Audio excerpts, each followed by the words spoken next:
sahiline səyahətə çıxırıq. Rengarenk balıqlardan tutmuş dəniz fırtınalarına qədər. Xəzərdən Karib dənizinə qədər. Musiqi bizə suyun necə ola biləcəyini danışacaq.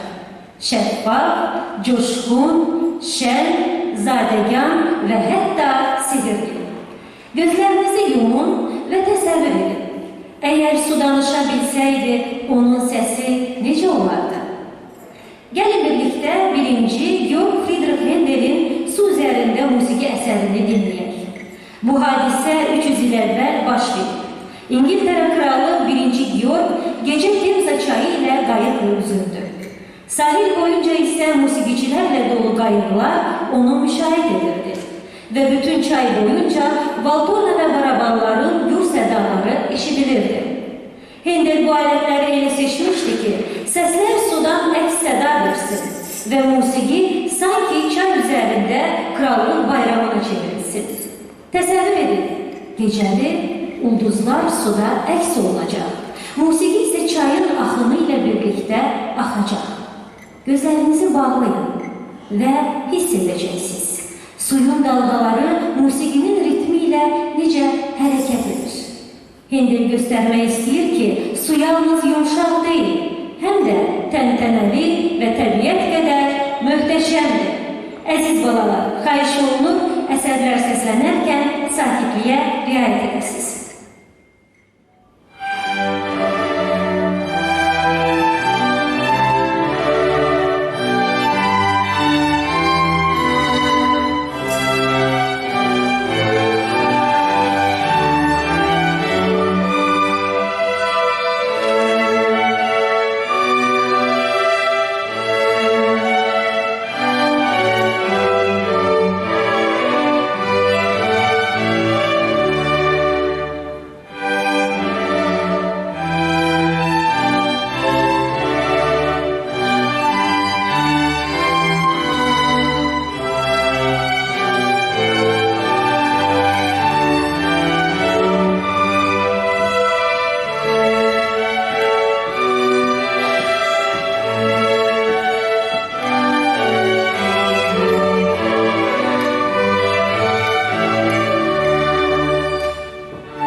Əziz balalar, bu musiqidə su sakit deyildi. Əksinə qürurlu və parlaq idi.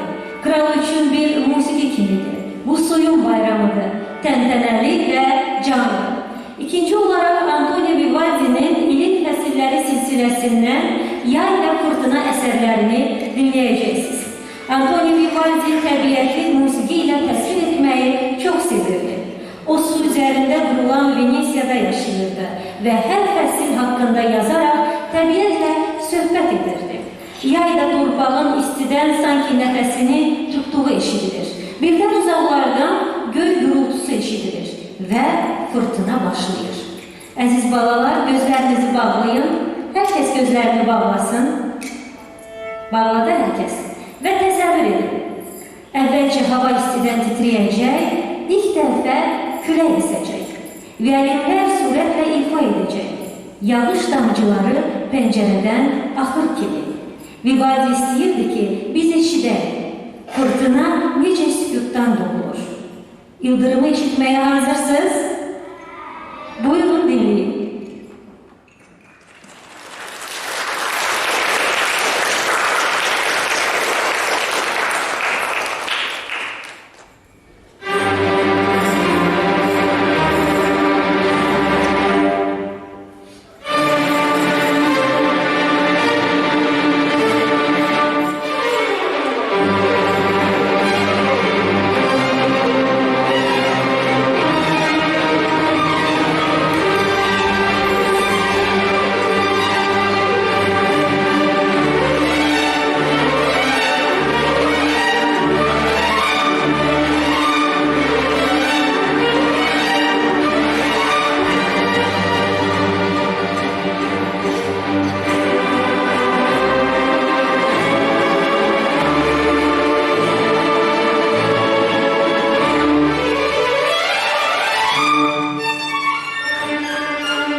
sualım var.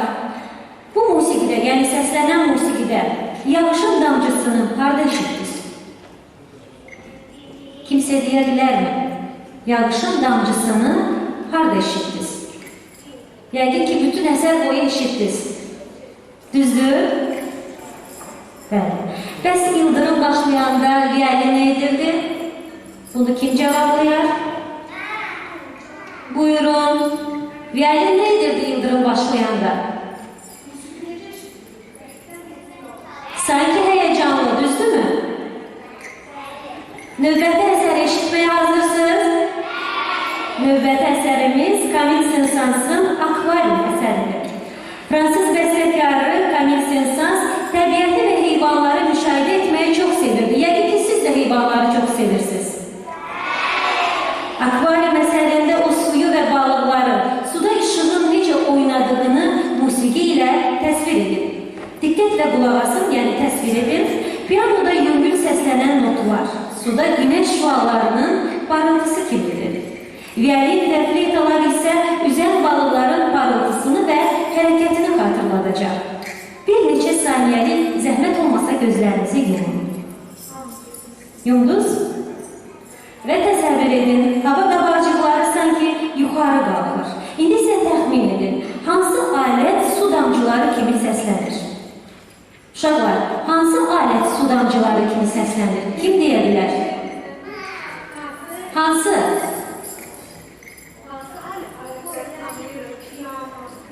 Piano, skripka, daha sonra? Violonçel.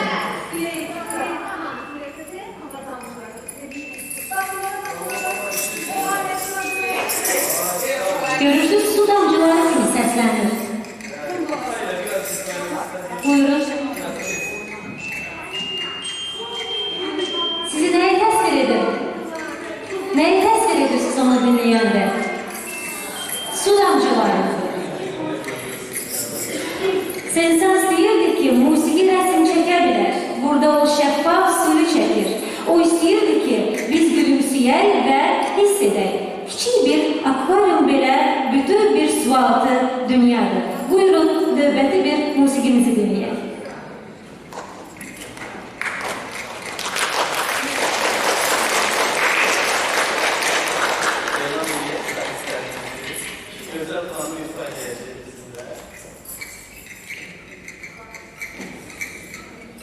Bəli, bugün bu əsəri iki solist ifa edəcək. Cəmal Abdinzadə və Nərgiz Kəngərli. Alqışlarınızla qarşılayaq.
Dənizi kim sevir? Demək olar ki, hər kəs. Növbəti səslənəcək əsər Lost Badet, Hans Zimmer'in Karib dənizinin quldurları əsəridir. Bu musiqi tam yenidir. O pirat Jack Sparrow haqqında film üçün yazılıb. Amma bu da dəniz musiqisidir. Burada dəniz artıq başqa cürdür. Daha coşkulu, fırtınalı və macəralarla olur. Bəstəkar elə yazır ki, orkestrda ifa olunan musiqi fırtına kimi səslənsin. Güclü, surətli, amma eyni zamanda əyləncəli. Biz küləyi, dalğaların sıçrayışını və təhlükəni hiss edirik. Zəhmət olmasa təsəvvür edin və gözlərinizi yenidən bağlayın. Hər kəs bağlasın. Amma bağlamayan da var. Bağlasın. Bəli. Və təsəvvür edin. Simli ayətlərin ritmi gəminin hərəkətinə bənzəyir. Və belə bir səslər çıxarır. Bum, bum, bum, bum. Düzdürmü? Və dalğalar və yelkənlərdir. Barabanlar dalğaların zərbəsi kimidir. Borular qağayıların qışqırtısı, violinlər isə fırtına boyunca təqib səhnəsini yaradır. Fleyta okean üzərindəki kimi külək kimidir. Violonçel isə güc verir. Gəlin mənimlə birlikdə biraz sağa sola yerlənək. Uşaqlar, təsəvvür edin ki, gəmi yerlənir, sanki gəmidəyik. Və indi tamburinlərlə dalğaları canlandıraq. Uşaqlar, təkrar edin siz də tamburinlərlə dalğaları canlandıraq və dalğaların səsini təsəvvür edin. Və zəhmət olmasa əlinizdə olan kiçik alətlər vasitəsilə musiqiçilərinizi müşahidə edin. Və təbii ki, bu dənizin gülüşünə çevrilir. Burada su artıq azaddır, macəra ruhudur.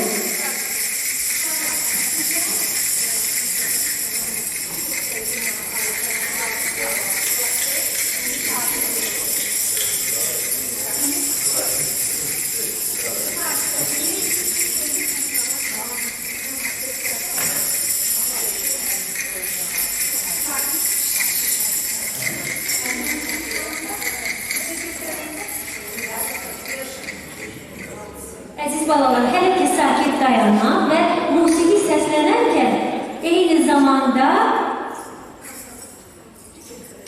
kontrabas ifaçısı sizlərə istiqamət verəcək ki, nə zaman həmin musiqini müşahidə edəsiniz. Yaxşı? İstəyirik violonçel aləti. Bəli. Və izləyin, zəhmət olmasa violonçel ifaçısını.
sizce?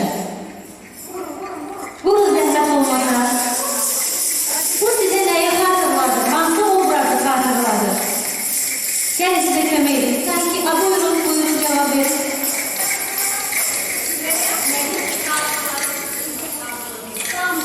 Damcıları. Növbəti bir cavab var. Var növbəti cavab.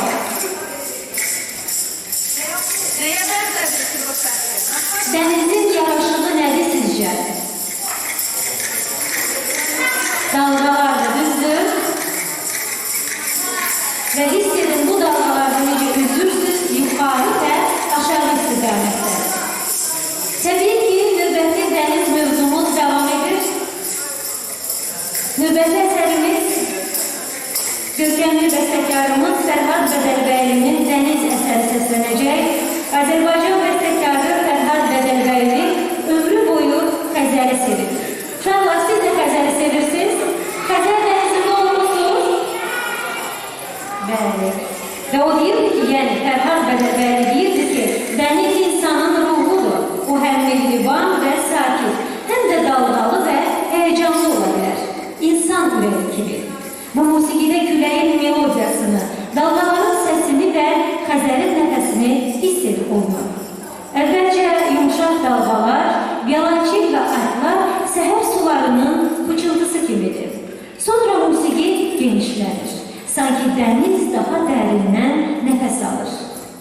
Zəhmət olmasa təsəvvür edin, musiqi necə yavaş başlayır.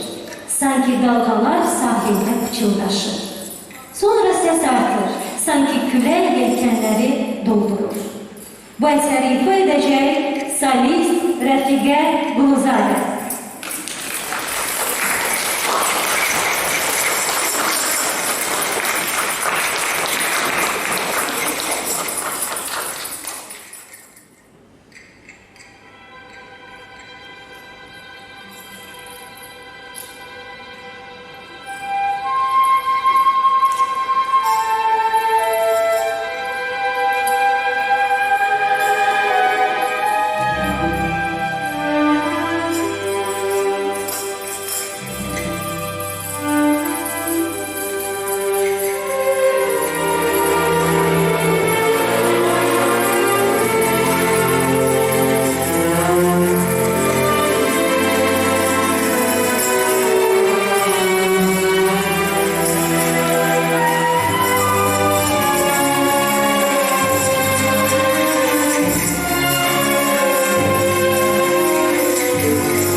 həm sevinir, həm də kədərlənir. Uşaqlar, zəhmət olmasa əlinizi qaldırardınız və qaldırmadan öncə düşünərdiniz. Bu dəniz sakit idi, yoxsa fırtınalı? Sakit. Və eyni zamanda elə müəyyən bir hissələr var idi ki, coşquluydu, düzdür, həyəcanlıydı. Bəli. Və bugün əziz balalar, beləliklə bugün biz eşitdik ki, su və səma, külək və ildırım musiqi vasitəsilə necə danışa bilir. Musiqi təbiətin dilidir.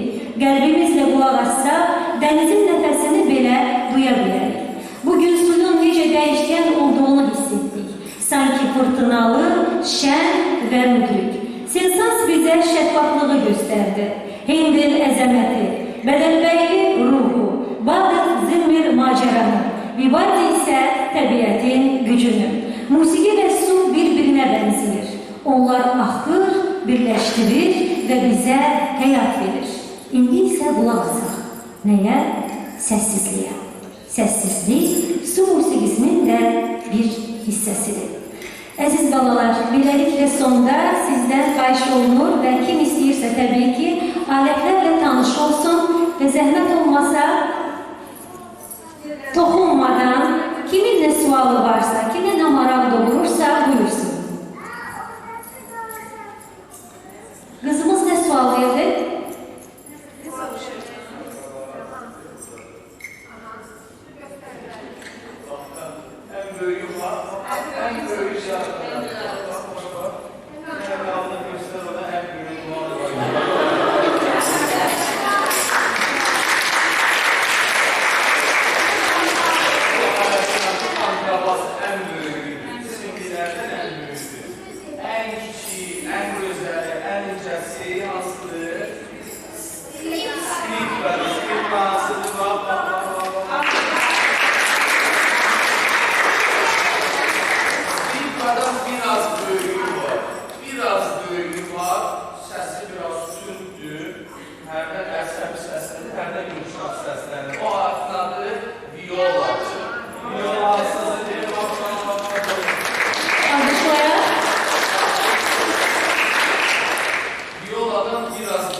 Əziz balalar, bugünkü